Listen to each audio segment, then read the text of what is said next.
In the tradition of Malcolm X, peace be unto you. I'm going to quote from the Declaration of Independence. Let's assume the terms apply generally to all men and women, and let's assume that Thomas Jefferson did not mean to be exclusionary. Let's assume it. And I quote, "We hold these truths to be self-evident, that all men are created with certain inalienable rights, that among these are the right to life, liberty, and the pursuit of happiness," end quote. Now let's further assume that the creator of all the worlds intended for us, human beings, to have life that derives from the Creator, and liberty, which is a reflection of the liberty of the Creator to create, and the pursuit of happiness to approximate the divine status that we journey to. Now, acting contrary to those inalienable rights, African Americans have unconsciously given away their natural rights to financially powerful political parties like the Republican and Democratic parties, which by use of propaganda determine who they vote for in elections and consequently policies which affect the quality of their lives. We know that from experience. Black people have had to stand aside and watch one administration after another, whether Republican or Democratic, squander billions of dollars on foreign dictators, weapons, and wars. Yet, our plea for monetary reparations for unpaid exploitation of our bodily energy during slavery goes unsettled, ignored. So, who is to blame? We know the definition of slavery. We understand the structure and infrastructure of the institution of slavery. But the truth is, today, in 2025, the truth is that black people as a whole are at fault. Why are you, Mr. and Mrs. Black person, so alarmed about Donald Trump's behavior? He was president for 4 years before his second term began, remember? You know what he's all about. He hasn't changed. If anything, he's worse. The greatest harms that will be and are inflicted on African Americans now are because African American people are not united for one common purpose: life, liberty, and the pursuit of happiness. The lack of unity is a fundamental issue here. Unity in a physical body, for instance, is a sign of health. Your vital organs are functioning in harmony. Disunity in a physical body is a sign of illness. The same holds true for a community of any kind of life. Our lack of unity is our fault. We cannot or will not work together, but we will seek work or work for all others. Black Americans betray Black Americans more often than white Americans do. And thousands of blacks are used by the government to betray black people for money from white governmental officials. We understand that. given Dr. King's death and given the assassination of Malcolm X, as he was called at that time. That is our fault. And let me add Medgar Evers as well. Should we expect a positive change now that the United States is collapsing? Can't you see that every nation has a term? And the term of the present elite who have ruled this nation from one generation to the next have reached their term, along with the ecological damage that has resulted from their defective understanding of nature.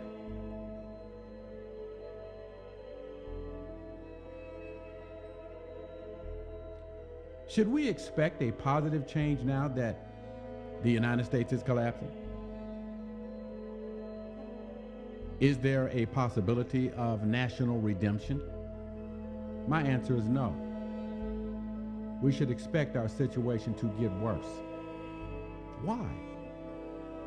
Earlier this year, I went to a movie.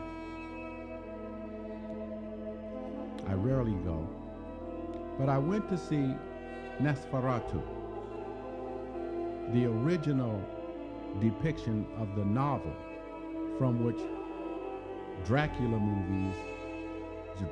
horror movies derive. And it was very true to the novel, written in classical form. And there was a scene in which Nosferatu had knelt down to suck the life out of the woman that he was attracted to suck her blood, her energy, her vital energy,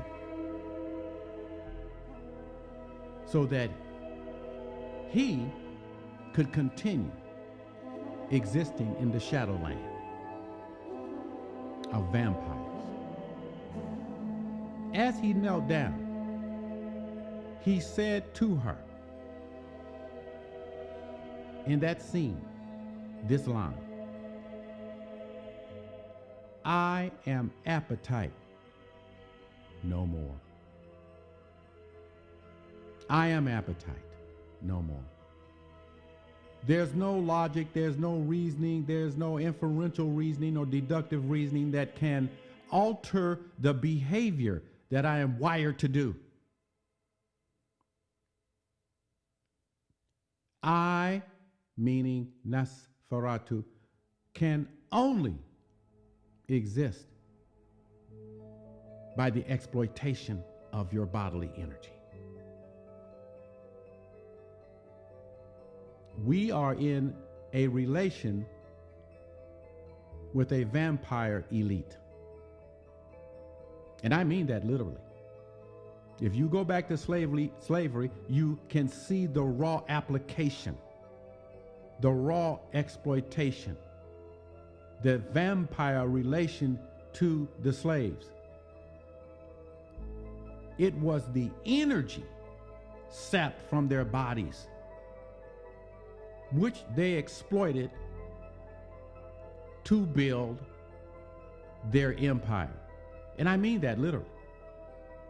If you analyze the status and role of the slave superficially, you won't see that. It's the bodily energy that is sucked from the slave, harnessed to do work. And that was the relationship. Not understanding that is our fault. Our children today cannot read proficiently. That is our fault. Because we know, tracing our roots to slavery, we know that part of the plan was to keep us ignorant, certainly of the sciences.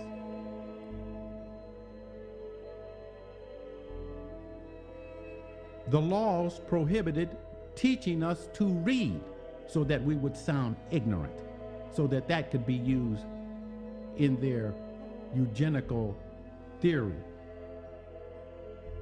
to underscore our inferiority. Our children cannot thus do arithmetic or mathematics proficiently even today. Over 90% of African American children cannot do arithmetic and or mathematics proficiently. How do you fit into the new world?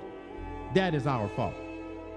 That is the fault of parents. That is the fault of African American parents.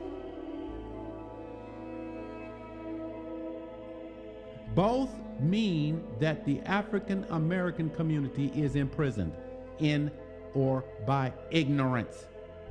Ignorance of higher truth, whether it be of the sciences or religion. So black people don't believe in God. How can you believe in God and you have no idea, no intuitive insight of the divine light? That is God. Not a picture, not an image, not a white man, not a black man, not an Asian man. Lack of that higher truth, that higher knowledge, results from the exploitation of our ignorance. How can we have true belief if we are ignorant? And we refuse to open our eyes and see. We have led our children for hundreds of years into temples and churches of false images, put up by the European version of the prophet Jesus. And we have made them to kneel, to bend the knee to false images, so that they in turn would pass on the falsity to the next generation.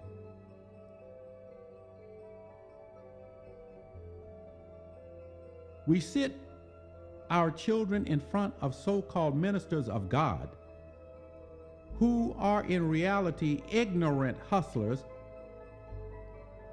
hustling for your money, slaves to money they get from the tax-exempt status conferred on them by their Uncle Sam and by a very refined psychological operation to control your mind. You are still in slavery when you are ignorant of the truth. That is our fault. You can't blame Donald Trump for that. He hasn't did an executive order to close the libraries. And now, as adults, our children walk away from belief in the one that is God. Some of us act surprised that they drink, use drugs, and smoke alcohol. That is our fault. Ignorance spawns emotional depression.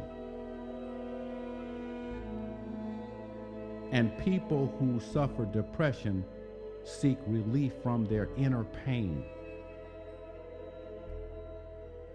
And drugs in any form gives them that temporary relief, because they do not have the spiritual inspiration that grows naturally out of a united community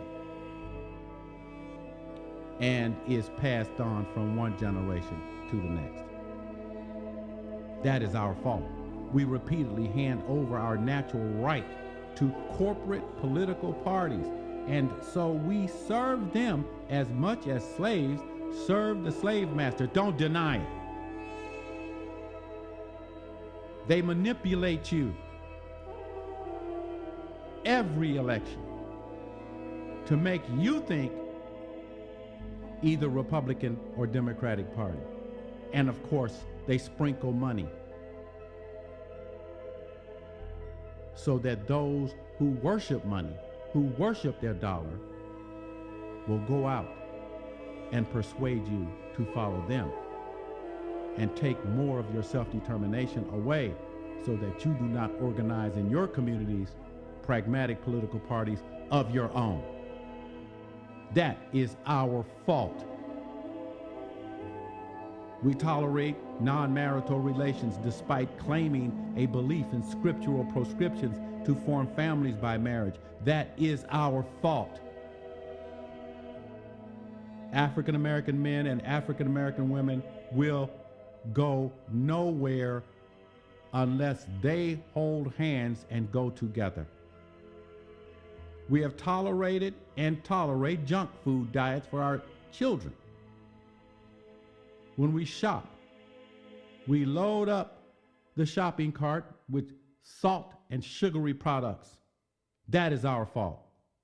We give our children cell phones and wonder why they are so confused and why various forms of cancer are on the rise among young people. That is our fault. I could go on adding to this list, but why should I? You don't want to hear this. You will not listen, and even if you do, you will not change because you have become a people of addiction and ignorance. You don't want to hear it. You're in denial about the state of your mind.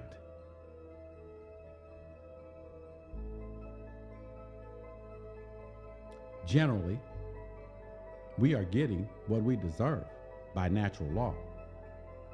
I'm not saying we didn't suffer wrong in this society, but there are higher laws. There's a higher law called natural law. It's a set of laws, not just one. And one of the central laws of the whole universe is cause and effect. And we are living in the cumulative effect of ignorant decisions, each and every one of us. Our lives are about to be turned upside down. Look at the economy collapsing all around you. It is inevitable. It will speed up, slow down, but it will not stop.